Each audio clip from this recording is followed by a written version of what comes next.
tvoje košulje po podu bačene, ispred ulaza neki auto stoji upaljen, poklon na krevetu, a kofer nije tu. Eto tako je na rođendan biti ostavljen.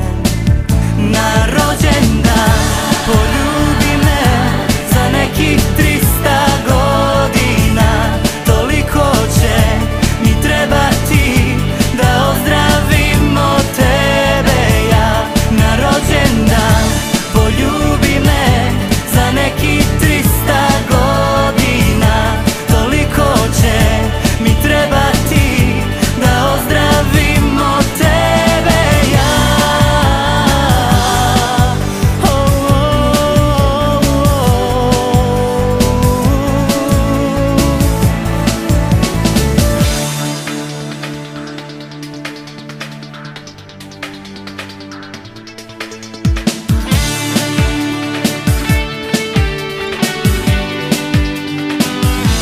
Je zauzet, a ja sam oduzet. Stvarno priznajem da sam na komade rastavljen, poklon na krevetu i pijem 9. Eto tako je na rođendan